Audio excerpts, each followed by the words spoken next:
Hi friends, ലോഹബിൻ്റെ പുതിയൊരു വീഡിയോയിലേക്ക് എല്ലാവർക്കും സ്വാഗതം.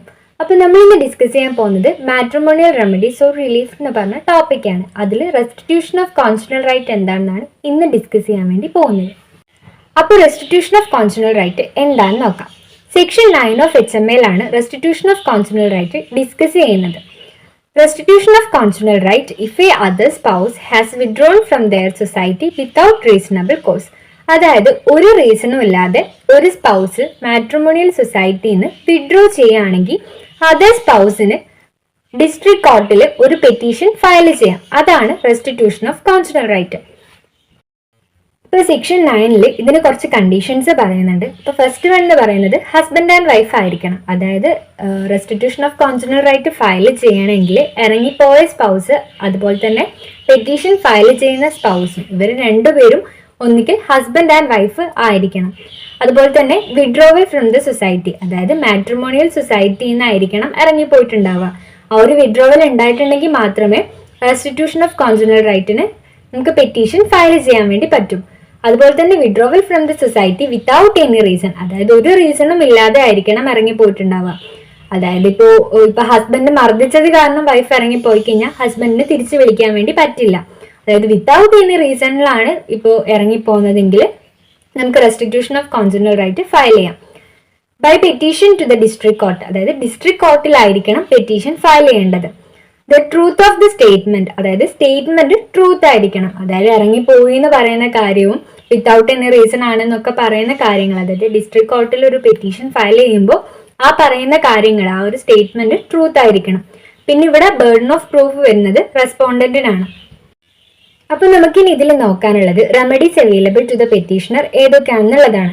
ഇപ്പൊ ഫസ്റ്റ് വരുന്നത് സബ്സ്റ്റൻസ് ഓഫ് മാരേജ് ആണ്. അതായത് ഈ രണ്ട് സ്പൗസും തമ്മിലും വാലിഡ് ആയിട്ടുള്ള ഒരു മാരേജ് തന്നെ കണ്ടക്ട് ചെയ്തിട്ടുണ്ടാവണം. അതായത് റിലീജിയസ് സെറമണീസ് എല്ലാം കൃത്യമായിട്ട് കണ്ടക്ട് ചെയ്തുകൊണ്ടുള്ള ഒരു വാലിഡ് മാരേജ് തന്നെ ഈ രണ്ട് സ്പൗസസും തമ്മിൽ നിലനിന്നിരിക്കണം എന്നുള്ളതാണ് സബ്സ്റ്റൻസ് ഓഫ് മാരേജ് കൊണ്ട് ഉദ്ദേശിക്കുന്നത്. അപ്പൊ ഇതിൽ വരുന്നൊരു കേസാണ് മല്ലികാർജുനപ്പ വേഴ്സസ് സിയറമ്മ എന്ന് പറയുന്നത്. ഈ കേസ് എന്താന്ന് വെച്ച് കഴിഞ്ഞാൽ ഈ കേസിൽ ഈ ഹസ്ബൻഡും വൈഫും തമ്മിലുള്ള കല്യാണം നടന്നു. പക്ഷെ ഇതിൽ റിലീജിയസ് സെറമണീസ് ഒന്നും പെർഫോം ചെയ്തിട്ടുണ്ടായിരുന്നില്ല. അതുകൊണ്ട് തന്നെ ഈ മാരേജ് വാലിഡ് അല്ല എന്നും അതുകൊണ്ട് തന്നെ ഇവിടെ ഹസ്ബൻഡിന് വൈഫ് ഇറങ്ങിപ്പോയപ്പോൾ റെസ്റ്റിറ്റ്യൂഷൻ ഓഫ് കോൺസ്റ്റിറ്റ്യൂഷണൽ റൈറ്റിനുള്ള അധികാരം ഇല്ല എന്നും പറഞ്ഞ കേസാണ് മല്ലികാർജുനപ്പ വേഴ്സസ് യരമ്മ എന്ന് പറയുന്നത്. ഇനി രണ്ടാമത്തെ എലമെന്റ് എന്ന് പറയുന്നത് വിഡ്രോവൽ ഫ്രം ദ സൊസൈറ്റി ആണ്. അതായത് മാട്രിമോണിയൽ സൊസൈറ്റിയിൽ നിന്ന് ഏതൊരു സ്പൗസ് ആരെങ്കിലും ഒരാൾ വിഡ്രോ ചെയ്തിട്ടുണ്ടാവണം. ആ വിഡ്രോ ചെയ്തത് വിത്തൗട്ട് എനി റീസൺ ആയിരിക്കണം. അങ്ങനെയാണെങ്കിൽ മാത്രമേ സെക്ഷൻ 9 പ്രകാരം കോൺസ്റ്റിറ്റ്യൂഷണൽ റൈറ്റിന് നമുക്ക് പെറ്റീഷൻ ഫയൽ ചെയ്യാൻ വേണ്ടി പറ്റുള്ളൂ. അപ്പൊ ഇന്ന് വരുന്നൊരു കേസാണ് വേണുഗോപാൽ വേഴ്സസ് ലക്ഷ്മി എന്ന് പറയുന്നത്.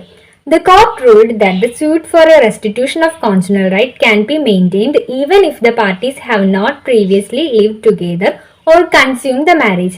അതായത് ഈ കേസിൽ എന്താ പറഞ്ഞതെന്ന് വെച്ചാൽ രണ്ട് പാർട്ടീസും പ്രീവിയസ്ലി അവർ ഒന്നിച്ച് താമസിച്ചില്ലെങ്കിലും അതുപോലെ തന്നെ അവർ മാരേജ് കൺസ്യൂം ചെയ്തിട്ടില്ലെങ്കിലും അവർക്ക് വിത്തൗട്ട് എനി റീസണിൽ ഇറങ്ങി പോവുകയാണെങ്കിൽ റെസ്റ്റിറ്റ്യൂഷൻ ഓഫ് കോൺസ്റ്റിറ്റ്യൂഷണൽ റൈറ്റിനുള്ള പെറ്റീഷൻ ഫയൽ ചെയ്യാനുള്ള റൈറ്റ് ഉണ്ട് എന്നാണ് പറഞ്ഞത്. പിന്നീട് റെസ്റ്റിറ്റ്യൂഷൻ ഓഫ് കോൺസ്റ്റിറ്റ്യൂഷണൽ റൈറ്റിൽ വരുന്ന ഒരു ക്വസ്റ്റ്യൻ ആണ്, can husband can compel to his wife to resign her job and stay with dum.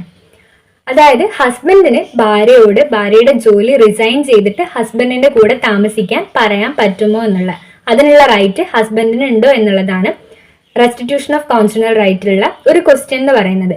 അതിൽ വരുന്ന ഒരു കേസാണ് തിരത് കൗർ വേഴ്സസ് കൃപാൽ സിംഗ്. ഈ കേസിൽ എന്താന്ന് വെച്ച് കഴിഞ്ഞാല് ഭാര്യയ്ക്ക് ഒരു ജോലി കിട്ടിയിട്ട് ഈ ഭാര്യ ഹസ്ബൻഡിൽ നിന്ന് മാറി ജോലി സ്ഥലത്തേക്ക് പോയി. പക്ഷെ ഹസ്ബൻഡ് കോടതിയിൽ പെറ്റീഷൻ ഫയൽ ചെയ്ത്, അതായത് ഭാര്യ മാട്രിമോണിയൽ സൊസൈറ്റിയിൽ നിന്ന് വിട്ട് നിൽക്കുകയാണ്, അതുകൊണ്ട് ഭാര്യനെ തിരിച്ചു വിളിക്കണം എന്ന് പറഞ്ഞിട്ട് ഒരു കേസ് ഫയൽ ചെയ്തു. പക്ഷെ ഭാര്യ ഭർത്താവിനോടുള്ള ദേഷ്യത്തിലോ അല്ലെങ്കിൽ വിത്തൗട്ട് എനി റീസണിലോ ഇറങ്ങിപ്പോയതല്ല. ഭാര്യയ്ക്ക് ജോലി കിട്ടിയിട്ടാണ് ഭാര്യ പോയത്. പക്ഷെ ഭർത്താവിന് ഇത് ഇഷ്ടപ്പെടാത്തതുകൊണ്ട് ഭർത്താവ് റെസ്റ്റിറ്റ്യൂഷൻ ഓഫ് കോൺസ്റ്റിറ്റ്യൂഷണൽ റൈറ്റിന് പെറ്റീഷൻ ഫയൽ ചെയ്തു.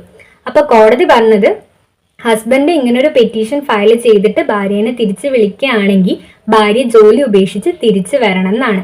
അതുകൊണ്ട് തന്നെ husband can compel his wife to resign her job എന്നാണ് ഈ ക്വസ്റ്റ്യനുള്ള ഉത്തരവുള്ളത്.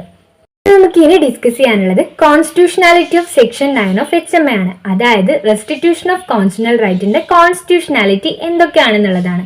അതായത് ഈ റെസ്റ്റിറ്റ്യൂഷൻ ഓഫ് കോൺജുഗൽ റൈറ്റിനെ സംബന്ധിച്ച് നിരവധി കേസുകളാണ് ഫണ്ടമെന്റൽ റൈറ്റ്സിന്റെ വയലേഷൻ ആണെന്ന് പറഞ്ഞിട്ട് കോടതിയിൽ ഫയൽ ചെയ്തിട്ടുള്ളത്.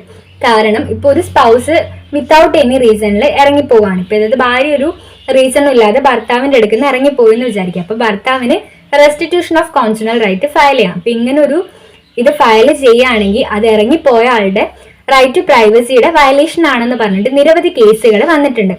ആർട്ടിക്കിൾ 21 വയലേഷനെ സംബന്ധിച്ചാണ് നിരവധി കേസുകൾ റെസ്റ്റിറ്റ്യൂഷൻ ഓഫ് കോൺജുഗൽ റൈറ്റിന് വന്നിട്ടുള്ളത്. അപ്പൊ ഇതുമായിട്ട് റിലേറ്റ് ചെയ്തൊരു കേസാണ് സരിത വേഴ്സസ് ടി വെങ്കിട്ട സുബ്ബയ്യ എന്ന് പറയുന്നത്. ഇത് 1983 കേസാണ്.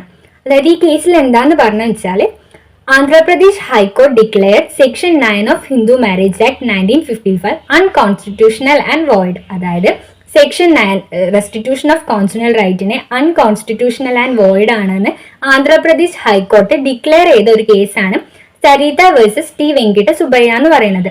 അതായത് ഇത് ഫണ്ടമെന്റൽ റൈറ്റ്സ് ആയ ആർട്ടിക്കിൾ 14, 19, 21 വയലേഷൻ ആണെന്ന് പറഞ്ഞുകൊണ്ടാണ് ഇതിനെ അൺകോൺസ്റ്റിറ്റ്യൂഷണൽ ആയിട്ട് ആന്ധ്രാപ്രദേശ് ഹൈക്കോർട്ട് ഡിക്ലെയർ ചെയ്തിട്ടുള്ളത്.